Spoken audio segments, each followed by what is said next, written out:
নমস্কার। শুরু করছি ইন্দিরা উপন্যাসের নবম পরিচ্ছেদ। আমি আশ্রয় পাইলাম, আর একটি অমূল্য রত্ন পাইলাম, একটি হিতৈষিণী সখী। দেখিতে লাগিলাম যে সুভাষিনী আমাকে আন্তরিক ভালোবাসিতে লাগিল। আপনার ভগিনীর সঙ্গে যেমন ব্যবহার করিতে হয়, আমার সঙ্গে তেমনই ব্যবহার করিত। তাঁর শাসনে দাস দাসীরাও আমাকে অমান্য করিত না। এদিকে রান্নাবান্না সম্বন্ধেও সুখ হইল। সেই বুড়ি ব্রাহ্মণ ঠাকুরানী, তাহার নাম সোনার মা, তিনি বাড়ি গেলেন না। মনে করিলেন তিনি গেলে আর চাকরিটি পাইবেন না, আমি কায়েমি হইব। তিনি এই ভাবিয়া নানা ছুতা করিয়া বাড়ি গেলেন না। সুভাষিনীর সুপারিশে আমরা দুইজনেই রহিলাম। তিনি শাশুড়িকে বুঝাইলেন যে কুমুদিনী ভদ্রলোকের মেয়ে, একা সব রান্না পারিয়া উঠিবে না, আর সোনার মা বুড়া মানুষই বা কোথায় যায়। শাশুড়ি বলিল, দুইজনকে কি রাখিতে পারি? এত টাকা জোগায় কে? বধূ বলিল, তা একজনকে রাখিতে হলে সোনার মাকে রাখিতে হয়, কুমু এত পারিবে না। গৃহিণী বলিলেন, না না, সোনার মার রান্না আমার ছেলে খেতে পারে না, তবে দুইজনেই থাক। আমার কষ্ট নিবারণের জন্য সুভাষিনী এই কৌশলটুকু করিল। গিন্নি তার হাতে কলের পুতুল, কেননা সে রমণের বউ। রমণের বউর কথা ঠেলে কার সাধ্য? তাতে আবার সুভাষিনীর বুদ্ধি যেমন প্রখর, স্বভাবও তেমনই সুন্দর। এমন বন্ধু পাইয়া আমার এ দুঃখের দিন একটু সুখ হইল। আমি মাছ মাংস রাঁধি বা দুই একখানা ভালো ব্যঞ্জন রাঁধি, বাকি সময়টুকু সুভাষিনীর সঙ্গে গল্প করি, তার ছেলে মেয়ের সঙ্গে গল্প করি, হলো বা স্বয়ং গৃহিণীর সঙ্গে একটু ইয়ার্কি করি। কিন্তু শেষ কাজটা একটা বড় গোলে পড়িয়া গেলাম। গৃহিণীর বিশ্বাস তার বয়স কাঁচা, কেবল অদৃষ্ট দোষে গাছ কতক চুল পাকিয়াছে, তাহা তুলিয়া দিলেই তিনি আবার জীবিত হইতে পারেন। এই জন্য তিনি লোক পাইলেই এবং অবসর পাইলেই পাকা চুল তুলাইতে বসিতেন। একদিন আমাকে এই কাজে বেগার ধরিলেন। আমি কিছু ক্ষিপ্র হস্ত শীঘ্র শীঘ্র ভাদ্র মাসের উলুক্ষেত সাফ করিতেছিলাম। দূর হইতে দেখিতে পাইয়া সুভাষিনী আমাকে অঙ্গুলির নিঙ্গিতে ডাকিল। আমি গৃহিণীর কাছ হইতে ছুটি লইয়া বধূর কাছে গেলাম।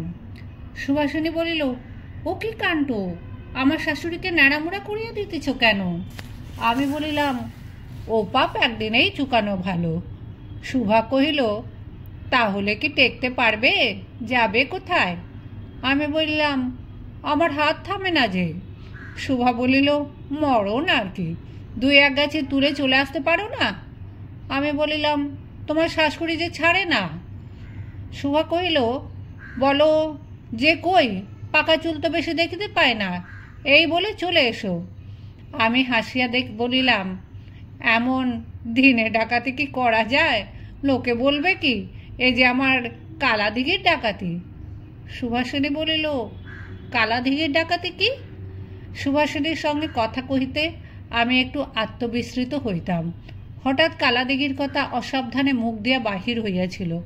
কথা চাপিয়া গেলাম। বলিলাম, সে গল্প আর একদিন করিব। সুভা কহিল, আমি যা বলিলাম তা একবার বলিয়াই দেখো না আমার অনুরোধে। হাসিতে হাসিতে আমি গিন্নির কাছে গিয়ে আবার পাকা চুল তুলিতে বসিলাম। দুই চারি গাছে তুলিয়া বলিলাম, কই আর বড় পাকা দেখিতে পাই না, দু এক গাছে রহিল, কাল তুলিয়া দিব। মাগে একগাল হাসিল, বলিল, আবেগের বেটিরা বলে সব চুলই পাকা। সেদিন আমার আদর বাড়িল, কিন্তু যাহাতে দিন দিন বসিয়া পাকা চুল তুলিতে না হয় সে ব্যবস্থা করিব মনে মনে স্থির করিলাম। বেতনের টাকা পাইয়াছিলাম, তাহা হইতে একটা টাকা হারানির হাতে দিলাম। বলিলাম, 1 টাকার 1 শিশি কলপ কারো হাত দিয়ে কিনিয়া আনিয়া দে। হারানি হাসিয়া কুটপাট। হাসি থামিলে বলিল, কলপ নিয়ে কি করবে গো, কার চুলে দেবে? আমি বলিলাম, বামন ঠাকুরানীর। এবার হারানি হাসিতে হাসিতে বসিয়া পড়িল। এমন সময় বামন ঠাকুরানী সেখানে আসিয়া পড়িল। তখন সে হাসি থামাইবার জন্য মুখে কাপড় গুঁজিয়া দিতে লাগিল। কিছুতেই থামাইতে না পারিয়া সেখান হইতে পলাইয়া গেল। বামুন ঠাকুরানী বলিলেন, ও তো হাসিতেছে কেন? আমি বললাম, ওর অন্য কাজ তো দেখি না। এখন আমি বলিয়াছিলাম যে বামুন ঠাকুরানির চুলে কলপ দিয়া দিলে হয় না, তাই এমন করছিল। বামুন ঠাকুরানি বলিল, তা অত হাসি কিসের? দিলেই বা ক্ষতি কি? সোনের নুড়ি বলে ছেলেগুলো খেপায়, তা সে দায় বাঁচবে। সুভাষিনীর মেয়ে হেমা অমনি আরম্ভ করিল, চলে বুড়ি সোনের নুড়ি, খোঁপায় ঘেটু ফুল, হাতে নড়ি গলায় দড়ি, কানে জোড়া দুল। হেমার ভাই বলিল, জোলাদুম। তখন কাহার ওপর জোলাদুম পড়িবে আশঙ্কায় সুভাষিনী তাহাকেই সরাইয়া লইয়া গেল। বুঝিলাম বামনের কলপে বড় ইচ্ছা। বলিলাম, আচ্ছা, আমি কলপ দিয়া দিব।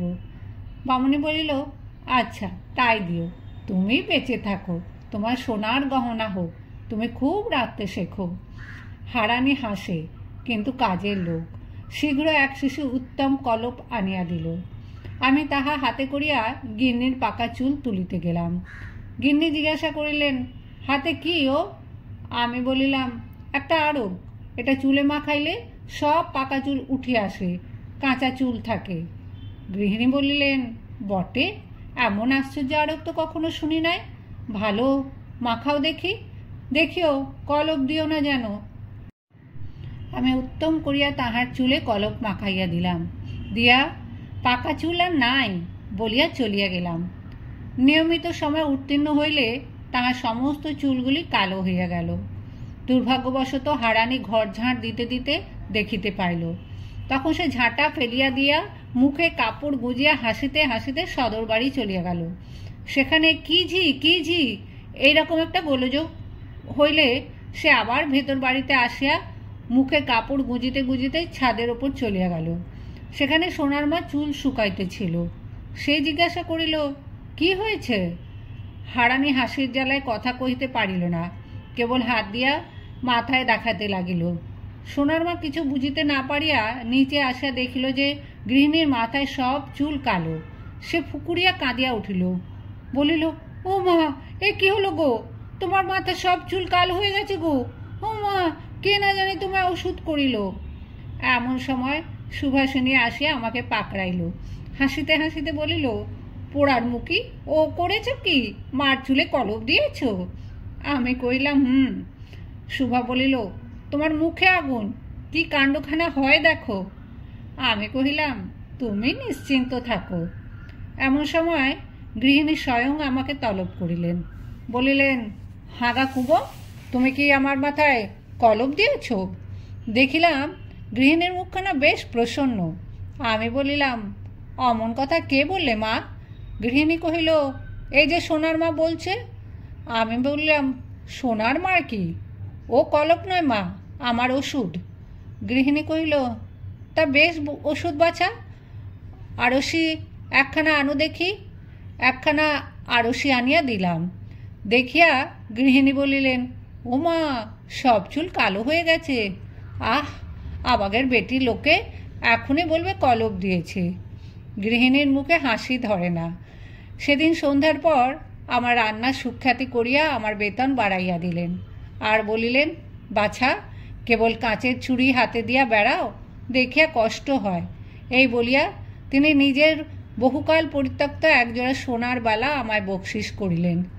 লইতে আমার মাথা কাটা গেল, চোখের জল সামলাইতে পারিলাম না। কাজেই লইব না কথাটা বলিবার অবসর পাইলাম না। একটু অবসর পাইয়া বুড়ি বামুন ঠাকুরানী আমাকে ধরিল, বলিল, তাই আর সেই ওষুধ নেই কি? আমি কহিলাম, কোন ওষুধ? বামুনিকে তার স্বামী বশ করিবার জন্য যা দিয়েছিলেন। বামুনি কহিল, দূর হ, একেই বলে ছেলে বুদ্ধি, আমার কি সে সামগ্রী আছে? আমি কহিলাম, নেই। সে কি গো, একটাও না? বামুনি কহিল, তোদের বুঝি 5টা করে থাকে? আমি কহিলাম, তা নইলে আর এমন রাঁধি? দ্রৌপদী না হলে ভালো রাঁধা যায়? কোটা 5 জোটাও না, রান্না খেয়ে লোকে অজ্ঞান হবে। বামুনি দীর্ঘ নিঃশ্বাস ফেলিল, বলিল, একটাই জোটে না ভাই, তার আবার 5টা? মুসলমানের হয়, যত দোষ হিন্দুর মেয়ের, আর হবেই বা কিসে? এই তো সোনের নুড়ি চুল। তাই বলছিলাম, বলি সেই ওষুধটা আর আছে যাতে চুল কালো হয়? আমি বললাম, তাই বলো, আছে বই কি। আমি তখন কলপের শিশি বামন ঠাকুরানীকে দিয়া গেলাম। ব্রাহ্মণ ঠাকুরানী রাত্রিতে জলযোগানদের শয়নকালে অন্ধকারে তাহা চুলে মাখাইয়াছিলেন। কতক চুলে লাগিয়াছিল, কতক চুলে লাগে নাই, কতক বা মুখে চোখে লাগিয়াছিল। সকালবেলা যখন তিনি দর্শন দিলেন তখন চুলগুলো পাঁচরঙা বেড়ালের লোমের মতো, কিছু সাদা, কিছু রাঙা, কিছু কালো, আর মুখখানি কতক মুখ পোড়া বাঁদরের মতো, কতক মেনি বেড়ালের মতো। দেখিবা মাত্র পৌরবর্গ উচ্চস্বরে হাসিয়া উঠিল। সে হাসে আর থামে না। যে যখন পাচিকাকে দেখে সে তখনই হাসিয়া ওঠে। হারানি হাসিতে হাসিতে বেদম হইয়া সুভাষিনীর পায়ে আছড়াইয়া হাঁপাইতে হাঁপাইতে বলিল, বউ ঠাকুরানী আমাকে জবাব দাও, আমি এমন হাসির বাড়িতে থাকিতে পারিব না। কোন দিন দম বন্ধ হইয়া মরিয়া যাইব। সুভাষিনীর মেয়েও বুড়িকে জ্বালাইল, বলিল, বুড়ি পিসি এসা সাজালে কে? জম বলেছে সোনার চাঁদ, এসো আমার ঘরে, তাই ঘাটের শয্যা সাজিয়ে দিলে সিঁদুরে গোবরে। একদিন একটা বিড়াল হাঁড়ি হইতে মাছ খাইয়াছিল, তাহার মুখে কালি ঝুলি লাগিয়াছিল। সুভাষিনীর ছেলে তাহা দেখিয়াছিল। সে বুড়িকে দেখিয়া বলিল, মা, বুলি পিচি হালি খেয়েছে। অথচ বামন ঠাকুরানীর কাছে আমার ইঙ্গিত মতো কথাটা কেহ ভাঙিল না। তিনি অকাতরে সেই বানর মার্জার মিশ্রিত ক্লান্তি সকলের সম্মুখে বিকশিত করিতে লাগলেন। হাসি দেখিয়া তিনি সকলকে জিজ্ঞাসা করিতে লাগলেন, তোমরা কেন হাসছ গা? সকলেই আমার ইঙ্গিত মতো বলিল, ওই ছেলে কি বলছে শুনছ তো? বলে, বুলি পিচি হালি খেয়েছে। কাল রাতে কে তোমার হাঁড়ি সালে হাঁড়ি খেয়ে গিয়েছে? তাই সবাই বলা বলি করছে। বলি, সোনার মা কি বুড়া বয়সে এমন কাজ করবে? বুড়ি তখন গালির ছড়া আরম্ভ করিল, সর্বনাশীরা, শতে খুয়ারিরা, আবাগিরা, ইত্যাদি ইত্যাদি। মন্ত্র উচ্চারণপূর্বক তাহাদিগকে এবং তাহাদিগের স্বামী পুত্রকে গ্রহণ করিবার জন্য যমকে অনেকবার তিনি আমন্ত্রণ করিলেন, কিন্তু যমরাজ সে বিষয়ে আপাতত কোনো আগ্রহ প্রকাশ করিলেন না। ঠাকুরানীর চেহারাখানা সেই রকম রহিল। তিনি সেই অবস্থায় রমণবাবুকে অন্ন দিতে গেলেন। রমণবাবু দেখিয়া হাসি চাপিতে গিয়া বিষম খাইলেন, আর তাহার খাওয়া হইল না। শুনিলাম রামরাম দত্তকে অন্ন দিতে গেলে কর্তা মহাশয় তাহাকে দূর দূর করিয়া তাড়াইয়া দিয়াছিলেন। শেষে দয়া করিয়া সুভাষিনী বুড়িকে বলিয়া দিল, আমার ঘরে বড় আয়না আছে, মুখ দেখো গিয়া। বুড়ি গিয়া মুখ দেখিল। তখন সে উচ্চ ঈশ্বরে কাঁদিতে লাগিল এবং আমাকে গালি পাড়িতে লাগিল।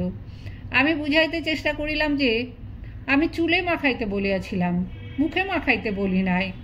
বুড়ি তাহা বুঝিল না। আমার মুন্ড ভোজনের জন্য যম পুনঃ পুনঃ নিমন্ত্রিত হইতে লাগিলেন। শুনিয়া সুভাষিনীর মেয়ে শ্লোক পাড়িল, যে ডাকে জমে তার পরমাই কমে, তার মুখে পড়ুক ছাই, বুড়ি মরে যা না ভাই। শেষে আমার সেই 3 বৎসর বয়সের জামাতা একখানা রাঁধিবার চেলা কাঠ লইয়া বুড়ির পিঠে বসাইয়া দিল, বলিল, আমাল চাচুলি। তখন বুড়ি আছাড়িয়া পড়িয়া উচ্চ ঈশ্বরে কাঁদিতে লাগিল। সে যত কাঁদে আমার জামাই তত হাততালি দিয়া নাচে আর বলে, আমাল চাচুলি, আমাল চাচুলি। আমি গিয়া তাকে কোলে নিয়া তার মুখচুম্বন করিলে তবে থামিল।